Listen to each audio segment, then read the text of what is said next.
जय श्री राम। राधे राधे। हे सृजन की देवी, हे होने वाली माँ, इस दिव्य चर्चा में आपका स्वागत है। मैं आपको और आपके भीतर पल रहे उस ईश्वरीय अंश को, उस नन्ही सी जान को कोटि कोटि प्रणाम करता हूँ। आप जानती हैं, इस ब्रह्मांड के सृजन का जो अधिकार स्वयं नारायण के पास है, वही अधिकार उन्होंने इस धरती पर केवल और केवल एक स्त्री को यानी आपको दिया है। इस समय आप कोई साधारण देह नहीं हैं, बल्कि आप एक चलता फिरता मंदिर हैं जिसमें स्वयं परमात्मा एक नए जीवन की, एक नई चेतना की रचना कर रहे हैं। जरा एक क्षण रुककर इस अद्भुत एहसास को महसूस तो कीजिए। आप एक साधारण स्त्री से माता बनने की उस दिव्य दहलीज पर खड़ी हैं, जहां आपके भीतर एक नहीं बल्कि दो हृदय एक साथ धड़क रहे हैं, जहां दो आत्माएं एक ही श्वास से जुड़ी हैं। ये कोई सामान्य अवस्था नहीं है, ये एक महान तपस्या है, ये एक गहरी साधना है, और आप वो भाग्यशाली साधिका हैं जिसे स्वयं परमात्मा ने इस पवित्र महायज्ञ के लिए चुना है। पर मैं ये भी जानता हूं कि जैसे जैसे 9वां महीना निकट आता है, मन के किसी कोने में एक अनजाना सा भय, एक चिंता घर करने लगती है। लोगों से सुनी हुई बातें, प्रसव पीड़ा का वो विकराल डर कि कैसे होगा, कितना दर्द होगा, क्या मैं सह पाऊंगी, सब सुरक्षित तो रहेगा ना। ये सारी चिंताएं बहुत स्वाभाविक हैं, पर आज विश्वास रखिए, इस दिव्य मार्गदर्शन के अंत तक हम आपके भीतर के हर भय के कांटे को निकालकर वहां पर साहस और भक्ति का एक सुंदर सा कमल खिला देंगे। मुझे पूरा विश्वास है कि इस दिव्य चर्चा को सुनने के बाद आपका हृदय साहस और विश्वास से भर जाएगा। और अगर आप चाहती हैं कि ये ज्ञान की ज्योति और भी गर्भवती माताओं तक पहुंचे, उनके मन के भय को भी दूर करें, तो इस ज्ञान यज्ञ में अपनी भक्ति की आहुति अवश्य डालें। इस मार्गदर्शन को अपना स्नेह देकर और इस दिव्य यात्रा में हमारे साथ जुड़कर आप भी इस महान पुण्य की भागीदार बने। आपका ये छोटा सा समर्पण प्रभु के चरणों में एक सुंदर पुष्प की तरह अर्पित होगा।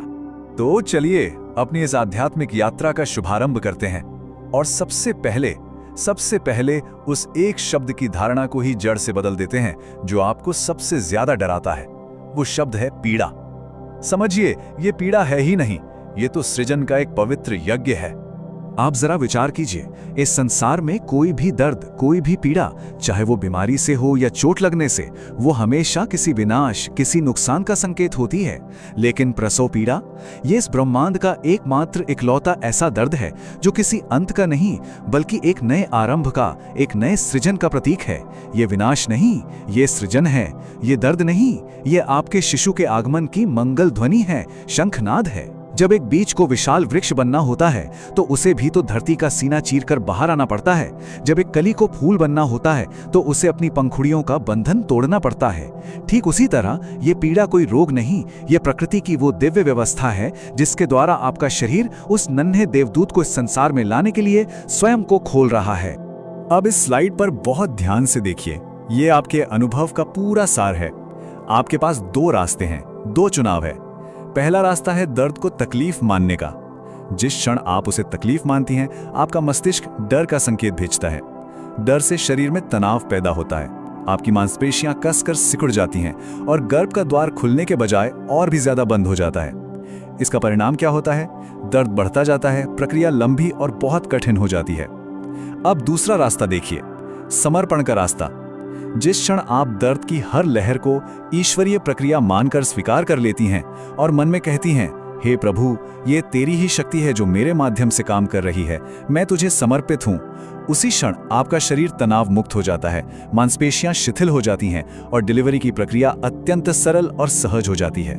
चुनाव आपके हाथ में है, तनाव का या समर्पण का। और इस समर्पण के मार्ग पर जो आपका हाथ थामकर आपको हर संकट से पार ले जाएगा, वो सबसे बड़ा संकट मोचक महाअस्त्र है श्रीमद् भागवत का गजेंद्र मोक्ष स्तोत्र। सदियों से हमारी दादी नानी गर्भवती स्त्रियों को इसका पाठ करने या सुनने की सलाह देती आई हैं। आज हम इसके पीछे छिपे गहरे आध्यात्मिक विज्ञान को समझेंगे। ये कथा श्रीमद् भागवत महापुराण के 8वें स्कंध से आती है। कथा है त्रिकूट पर्वत पर रहने वाले हाथियों के राजा गजेंद्र की। उसमें हजारों हाथियों का बल था और अपनी शक्ति के अहंकार में वो हमेशा चूर रहता था। उसे लगता था कि इस संसार में उससे अधिक बलवान और कोई नहीं। एक दिन वो अपनी पत्नियों और बच्चों के विशाल झुंड के साथ एक सरोवर में जल क्रीड़ा करने उतरा। वो आनंद में मग्न था। तभी जल के भीतर से एक अदृश्य शक्ति, एक विशाल मगरमच्छ ने आकर उसका पैर पकड़ लिया। गजेंद्र चौंक गया। उसने अपनी पूरी शक्ति से पैर छुड़ाने की कोशिश की, पर मगरमच्छ उसे धीरे धीरे धीरे धीरे गहरे जल में खींचने लगा। उसके परिवार ने, दूसरे हाथियों ने उसे बाहर खींचने का बहुत प्रयास किया, पर सब व्यर्थ। यह संघर्ष एक दिन, एक महीना नहीं, बल्कि 1000 दिव्य वर्षों तक चला। ये 1000 वर्ष एक लंबे और कठिन संघर्ष का प्रतीक है, ठीक एक लंबी और कठिन प्रसव पीड़ा की तरह। और अंत में उस महाबली गजेंद्र का सारा बल समाप्त हो गया। उसकी शक्ति जवाब दे गई, उसका अहंकार चूर-चूर हो गया। उसने आशा भरी नजरों से अपने परिवार की ओर देखा, पर वे सब तो किनारे पर खड़े रो रहे थे, असहाय थे, कोई भी उसकी मदद नहीं कर सकता था। उस क्षण गजेंद्र को यह परम ज्ञान हुआ कि इस महासंकट से उसे ना तो उसकी अपनी शारीरिक शक्ति बचा सकती है और ना ही उसके प्रियजन। जब मृत्यु को साक्षात अपने सामने खड़े देखा, तब गजेंद्र के भीतर का मैं मर गया। उसका सारा अहंकार पूरी तरह से गल गया। उसने अपनी सूंड से सरोवर में खिला एक अंतिम कमल का पुष्प तोड़ा और उसे आकाश की ओर उठाकर पूर्ण शरणागति के भाव से, करुण हृदय से उस परम शक्ति को पुकारा जिसे वो जानता तक नहीं था। उसने कहा, हे जगत के मूल, मैं आपको नहीं जानता, पर मैं आपको और स्वयं को समर्पित करता हूं। अब आप ही मेरे रक्षक हैं। ये थी सच्ची शरणागति, यही है असली समर्पण। अब इस दिव्य कथा के दर्पण में अपनी स्थिति को देखिए। इस कथा में वो महाबली गजेंद्र और कोई नहीं, आप हैं। वो गर्भवती माता, वो मगरमच्छ जिसने पैर पकड़ लिया है, वो प्रसव की पीड़ा और आपके मन का भय है जो आपको जकड़ लेता है। किनारे पर खड़ा वो असहाय परिवार, आपके वो प्रियजन और डॉक्टर्स हैं जो लेबर रूम के बाहर खड़े हैं। वो प्रयास तो बहुत करते हैं, पर आपकी पीड़ा को बांट नहीं सकते। और गजेंद्र का वो अंतिम समर्पण, वो आपका वो क्षण है जब आप अपनी सारी शक्ति लगाकर थक जाती हैं और कहती हैं, हे प्रभु, अब मुझसे नहीं होगा, अब तू ही संभाल। और विश्वास मानिए, जिस पल ये सच्चा भाव आपके मन में आता है, उसी पल भगवान विष्णु की तरह दिव्य कृपा उतरती है और प्रसव सरल हो जाता है। इसके लाभ केवल काल्पनिक नहीं बल्कि वैज्ञानिक भी हैं। पहला, ये अवरोध को दूर करता है। गजेंद्र मोक्ष का अर्थ ही है बंधन से मुक्ति। इसके मंत्रों की दिव्य ध्वनि तरंगे शरीर के निचले हिस्से में ऊर्जा के प्रवाह को सुगम बनाती हैं, जिससे गर्भ का द्वार प्राकृतिक रूप से खुलता है और शिशु बिना रुकावट के बाहर आता है। दूसरा, यह भय का नाश करता है। जब आप इसे रोज सुनती हैं तो आपके अवचेतन मन में यह विश्वास पत्थर की लकीर की तरह अंकित हो जाता है कि ब्रह्मांड की सबसे बड़ी शक्ति स्वयं नारायण लेबर रूम में आपके साथ खड़े हैं। तीसरा, यह शिशु को संस्कारित करता है। यह गर्भ संस्कार का सर्वोच्च विज्ञान है। आपका शिशु गर्भ में सब सुनता है, सब महसूस करता है। यह दिव्य स्तोत्र उसके कोमल मन में भक्ति और निर्भयता के बीज बोता है। और चौथा, इसकी धुनी तरंगे आपके मस्तिष्क की तरंगों को शांत करती हैं, एक शांतिपूर्ण और सकारात्मक आंतरिक वातावरण बनाती हैं। और इसका प्रयोग कैसे करना है, यह बहुत ही सरल है। 8वें महीने के पहले दिन से इसे अपनी दिनचर्या का अंग बना लें। सुबह या शाम जब घर में शांति हो, स्नान करके एक आसन पर बैठें। अपने सामने तांबे के एक पात्र में शुद्ध जल भरकर रखें। अगर आप संस्कृत पढ़ सकती हैं तो स्वयं पाठ करें, नहीं तो किसी शुद्ध उच्चारण वाले विद्वान द्वारा किया गया गजेंद्र मोक्ष का पाठ अपने मोबाइल पर चला लें। अपनी आंखें कोमलता से बंद करें, दोनों हाथ अपने गर्भ पर रखें और यह भाव करें कि यह दिव्य ध्वनि और इसकी ऊर्जा आपके माध्यम से आपके शिशु तक पहुंच रही है। पाठ पूरा होने के बाद उस जल में दिव्य मंत्रों की शक्ति आ चुकी है। उसे भगवान का प्रसाद मानकर श्रद्धा पूर्वक पी लें। और जब प्रसव पीड़ा का समय आए तो बाहरी रूप से चीखने के बजाय मन ही मन केवल ओम नमो भगवते वासुदेवाय या हे हरि हे नारायण रक्षा करो का स्मरण करें। विश्वास रखें, जैसे नारायण नंगे पैर गजेंद्र को बचाने दौड़े थे, वे आपकी रक्षा के लिए भी अवश्य आएंगे। अब हम आते हैं अपने दूसरे दिव्य अस्त्र पर। जहां भगवान विष्णु ने गजेंद्र को जीवन मृत्यु के संकट से मुक्त किया, वहीं एक देव ऐसे हैं जिन्हें मृत्यु का अधिपति कहा जाता है। वे हैं देवों के देव महादेव, और उनका कवच है महादेव का अचूक मंत्र। ये है वो महामंत्र, महामृत्युंजय मंत्र। ये प्राणों का रक्षक है, आरोग्य का दाता है। ये केवल मृत्यु से नहीं बल्कि मृत्यु तुल्य कष्ट से भी मुक्ति दिलाता है। मैं इसका उच्चारण करता हूं, आप पूर्ण श्रद्धा और एकाग्रता से इसकी दिव्य ध्वनि को अपने भीतर उतारने दें। ओम त्रयंबकम यजामहे सुगंधिम पुष्टिवर्धनम उर्वारुकमेव बंधनान मृत्यु और मोक्षीय मामृतात्। इस महामंत्र का हर एक शब्द एक शक्ति पुंज है, पर प्रसव के संदर्भ में इसकी एक पंक्ति साक्षात वरदान है। वो पंक्ति है उर्वारुकम एव बंधनात्। इसका अर्थ क्या है? उर्वारुकम यानी खरबूजा या ककड़ी, इव यानी की तरह, बंधनात् यानी बंधन से। पूरी पंक्ति का अर्थ है, हे महादेव, जिस प्रकार पूरा पका हुआ खरबूजा अपनी बेल के बंधन से बिना किसी पीड़ा के, बिना किसी बाहरी प्रयास के अपने आप ही सहजता से टूटकर अलग हो जाता है, ठीक वैसे ही हमें भी मृत्यु के और हर तरह के कष्ट के बंधनों से मुक्त करें। अब इस दिव्य उपमा को अपनी गर्भावस्था से जोड़कर देखिए। एक शिशु अपनी माता के गर्भ में गर्भनाल रूपी बेल से ठीक उसी तरह जुड़ा होता है जैसे खरबूजा अपनी बेल से। जब शिशु गर्भ में अपने 9 महीने पूरे कर लेता है, जब वो पूरी तरह विकसित हो जाता है यानी पक जाता है, तो महामृत्युंजय मंत्र की शक्ति ये सुनिश्चित करती है कि वह शिशु अपनी माता के गर्भ रूपी बेल से अत्यंत सहजता से, बिना किसी बड़े कष्ट या सिजेरियन ऑपरेशन के, ठीक उसी पके हुए खरबूजे की तरह अपने आप अलग हो जाए। ये मंत्र नॉर्मल डिलीवरी के लिए महादेव का दिया हुआ एक अचूक आध्यात्मिक आश्वासन है। और यदि आपको महामृत्युंजय मंत्र का उच्चारण कठिन लगे तो बिल्कुल भी चिंता ना करें। भोलेनाथ तो एक लोटा जल से भी प्रसन्न हो जाते हैं। आप केवल माता पार्वती और भगवान शिव, जो इस ब्रह्मांड के आदि माता पिता हैं, उन्हें पुकारें। मन ही मन ये प्रार्थना करें, हे भवानी शंकर, मेरे गर्भ की रक्षा करें, या फिर ओम उमा महेश्वराभ्याम नमः का निरंतर जाप करें। माता पार्वती स्वयं एक माँ हैं। वे एक माँ की पीड़ा को सबसे बेहतर समझती हैं। जब एक गर्भवती स्त्री प्रसव पीड़ा में उन्हें पुकारती है तो देवी का वात्सल्य जाग उठता है और वे भगवान शिव के साथ मिलकर आपकी और आपके शिशु की रक्षा अवश्य करती हैं। और जब आप अस्पताल में हो, जब प्रसव पीड़ा की लहरें, जिन्हें कॉन्ट्रैक्शंस कहते हैं, वो आने लगें, तो घबराकर चीखने चिल्लाने से ऊर्जा व्यर्थ होती है। उसके बजाय ये दिव्य तकनीक अपनाएं। जैसे ही दर्द की लहर उठती महसूस हो, अपनी आंखें बंद कर लें। एक गहरी सांस अंदर भरते हुए मन में बोलें ओम, और धीरे धीरे सांस बाहर छोड़ते हुए मन में बोलें नमः शिवाय। साथ में ये कल्पना करें कि कैलाश पर बैठे भगवान शिव के मस्तक पर जो चंद्रमा है, उसकी शीतल सफेद चांदनी आपके गर्भ पर पड़ रही है और उस लहर के सारे दर्द को, सारी गर्मी को सोख रही है, उसे शांत कर रही है।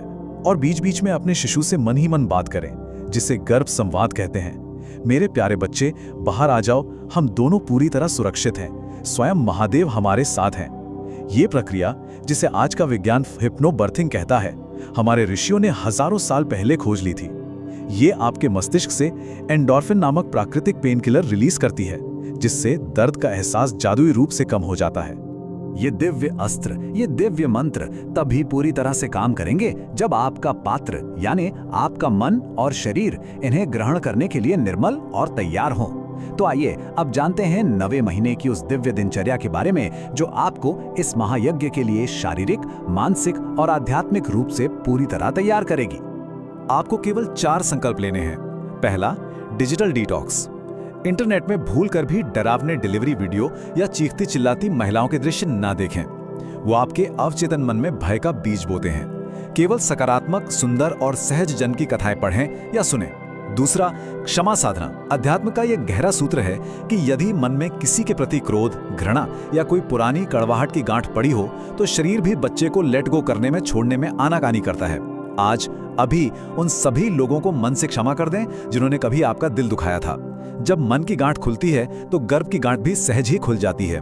तीसरा, आध्यात्मिक चाल। जब आप टहलें तो हर कदम के साथ ये महसूस करें कि धरती माँ की गुरुत्वाकर्षण शक्ति प्रेम पूर्वक आपके शिशु को नीचे आने में मदद कर रही है। और मन में अपने इष्ट देव का नाम जपें। और चौथा, अन्न का संस्कार। आप जो भी खा रही हैं वो केवल आपका भोजन नहीं, वो आपके शिशु का शरीर बना रहा है।